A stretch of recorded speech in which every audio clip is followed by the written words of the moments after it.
పొట్టి శ్రీరాములు గారికి 50 అడుగుల పైన మరి విగ్రహానికి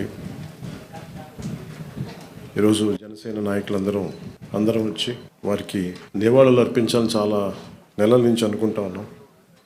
కానీ దానికి ఒక సిగ్నిఫికెన్స్ ఉండాలి, దానికి ఒక ప్రత్యేకత ఉండాలని అనుకున్నాం. వారి త్యాగం ఒక ఆంధ్రప్రదేశ్కే కాదు, భారతదేశం మొత్తం దేశ విభజన జరిగిన తర్వాత భాషా ప్రయుక్త రాష్ట్రాలకి అన్ని ప్రాంతాల్లో అన్ని రాష్ట్రాల్లో ఉన్న ఆ ఉద్యమాలకి వారి బలిదానం ఒక క్లియర్ కట్ సందేశం ఇచ్చింది. తద్వారా భాషా ప్రయుక్త రాష్ట్రాలు ఏర్పడ్డాయి. దురదృష్టం, ఒక మహానాయకుడు బలిదానాలు చేసిన వ్యక్తులు మహానుభావులందరినీ కుల చట్టాల్లో ఇరికించడానికి బంధించడానికి మన సగటు రాజకీయ ఆలోచన విధానం వీళ్ళని ఒక ప్రత్యేకమైన కుల చట్టంలో బిగించాలని చూస్తారు. అలాంటిది ఏ రోజు కూడా ఈరోజు ఇన్ని కులాల సమూహాలు ఇవన్నీ ఆంధ్రప్రదేశ్లో ఉన్నాయి అంటే, ఒక ఉనికి ఏర్పడింది వారందరికీ అంటే అది పొట్టి శ్రీరాములు గారి బలిదానం. ఈ సందర్భంలో ఎప్పటి నుంచో మనకి ఈ కులాల కొట్లాటలనే దేశం అంతా, ప్రత్యేకించి దక్షిణ భారతం, అటు ఆంధ్రప్రదేశ్లో మరి ప్రత్యేకించి తెలంగాణలో ఇంకా తెలంగాణ నినాదం ఉంది, తెలంగాణ ఉనికి ఉంది, తెలంగాణ భావోద్వేగం ఉంది. ఆంధ్రప్రదేశ్కి మంచో చెడో కానీ ఆంధ్ర అనే ఉనికి అయితే లేదు. ఆంధ్రప్రదేశ్కి ఉనికి ఇచ్చిన మహానుభావుడిని ఒక కులాన్ని కట్టేశాం. అది ఇంకా బాధేస్తూ ఉంటుంది. అలాగే కాస్ట్ బేస్డ్ మూమెంట్స్ వచ్చినాయి, సోషల్ మూమెంట్స్ వచ్చినాయి.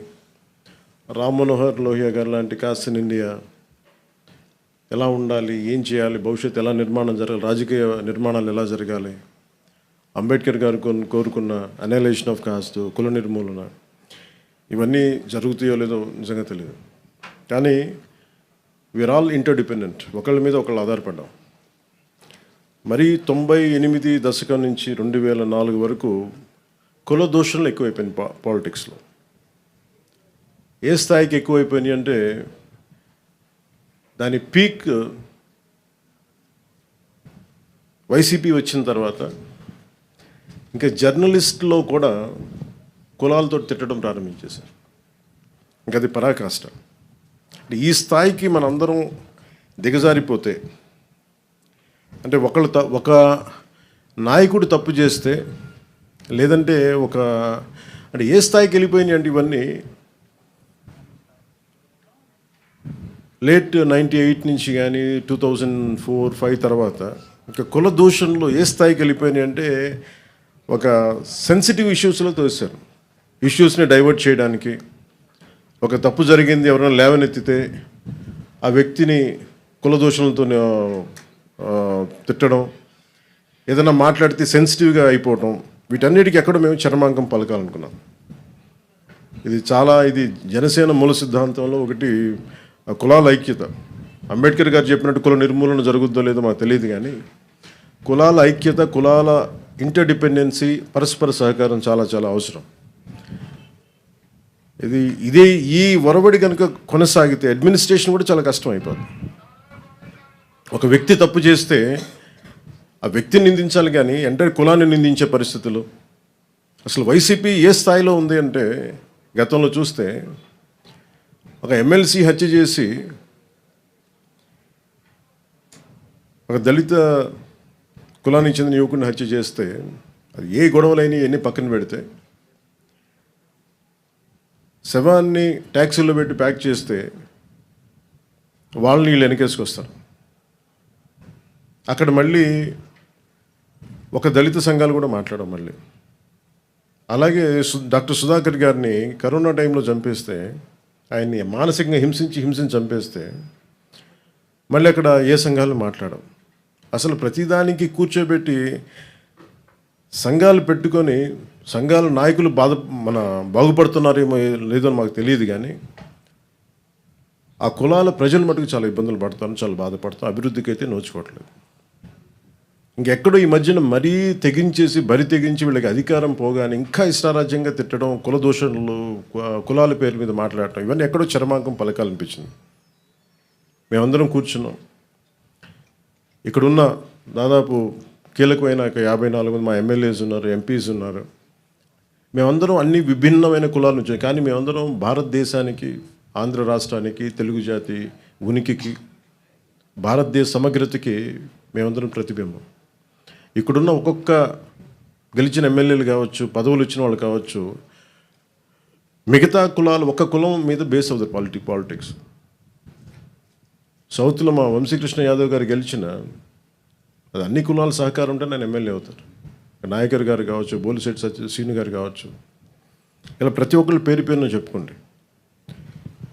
దీనికి ఎక్కడో ఇంకా మేము ఈ ప్రత్యేకించి అధికారంలో లేని వాళ్ళు కావచ్చు, మిగతా అన్ని స్థాయిలో కావచ్చు, ఎక్కడో చోట దీనికి ఒక చర్మాంకం పలకాలి, కొత్త విధానం తీసుకురావాలి. ఆంధ్రప్రదేశ్, తెలంగాణలో దాదాపు 13 లక్షల మంది పట్టుబద్దులై నిరుద్యోగులుగా మిగిలిపోతున్నారు. ఇలాంటి విషయాల మీద ఇలాంటి విషయాలను పట్టించుకోకుండా, అభివృద్ధికి ఏం చేయాలని ఆలోచన చేయకుండా, ఈ కుల దూషణలు, ఇలాంటి విద్వేషాలు, వీటన్నిటికీ ఎక్కడ చరమాంకం పలకాలి. మా పార్టీ తరపు నుంచి, జనసేన పార్టీ తరపు నుంచి మేము ఆ ఇనిషియేటివ్ తీసుకోవాలి. మేమందరం సమిష్టిగా నిర్ణయం తీసుకున్నాం. మొన్న 2 days అయింది సార్, 3 రోజుల క్రితం మేమందరం అసెంబ్లీ అయ్యాం. పార్టీ ఆఫీస్లో నాయకులందరూ వచ్చారు. మేమేం నిర్ణయించుకున్నామంటే, ఎవరు మాట్లాడినా సేనాగళం అన్న ఈ కమిటీ ఏ కులం మాట్లాడినా, ఎవరు మాట్లాడినా అందరూ సమిష్టిగా మాట్లాడతారు, దాని మీద స్పందిస్తారు. ఒక్కొక్క కులాన్ని దూషించడం మొదలు పెడితే ఐసోలేట్ చేసి, ఇండివిజువలైజ్ చేసి, డివైడ్ అండ్ రూల్ లాగా మాట్లాడుతూ ఉన్నారు. దీనివల్ల ఏం జరుగుతుందంటే, కింద ప్రజలు ఒక అయోమయానికి గురయ్యి, కన్ఫ్యూజన్కి గురయ్యి, అభివృద్ధి వీటి గురించి ఆలోచించడం మానేసి ఎమోషనల్ గేమ్లోకి వెళ్ళిపోతున్నారు, వీళ్ళ ట్రాప్లోకి. సో దాన్ని మేము బలంగా ఎదుర్కోవడానికే ఈ రోజున ఈ సేనాగళం అనే కమిటీని, దీంట్లో అందరూ సీజన్డ్ అనుభవజ్ఞులు, రాజకీయ నాయకులు ఉన్నారు, ఎమ్మెల్యేస్ ఉన్నారు, అందరూ జీవితాలని, మన సామాజిక చైతన్యాన్ని గుండెల్లో నింపుకున్న వాళ్ళు, అన్ని కులాలు ఉన్నారు దీంట్లో. అందుకని మేము ఇంకా దీనికి చరమాంకం పలకాలి. దీనికి ఏ ఒక్క కులం మాట్లాడితే, ఒక కులం నాయకుడు మాట్లాడితే మళ్ళీ అదే మిగతా పార్టీ నుంచి అదే కులం నాయకుల చేత మాట్లాడిస్తారు. దీనివల్ల ఏమైపోతుంటే వైరుధ్యాలు ఎక్కువైపోతూ ఉన్నాయి. అలాగే కొన్నిసార్లు ఇష్టారాజ్యంగా తిట్టేసి కులాల ముసుగులో దాక్కుంటున్నారు. అది ఒక వల్నరబిలిటీ క్రియేట్ చేస్తున్నారు. ఈరోజు పొట్టి శ్రీరాములు గారి స్ఫూర్తికి, ఆయన ఆంధ్రజాతి ఐక్యతకి, భారతదేశం సమిష్టిగా ఉండాలి, దీని సమగ్రత భంగం కలగకూడదు, దానివల్ల భాషా ప్రయుక్త రాష్ట్రాలు ఏర్పడాలి, వీటన్నిటి నేపథ్యంలో ఆయన బలిదానం జరిగింది. కాబట్టి వారి స్ఫూర్తిగా తీసుకొని ఈ రోజున సేనాగళం అని మా హైపవర్డ్ ఈ కమిటీ, ఇంకా ఎవరు భవిష్యత్తులో ఎవరు కులం గురించి మాట్లాడినా సమిష్టిగా మా నాయకులందరూ దీన్ని, మా పార్టీ స్టాండ్ కానీ వాళ్ళని ఎదుర్కొంటారు. మా అందరికీ తెలియజేస్తున్నాను. Thank you sir. జై.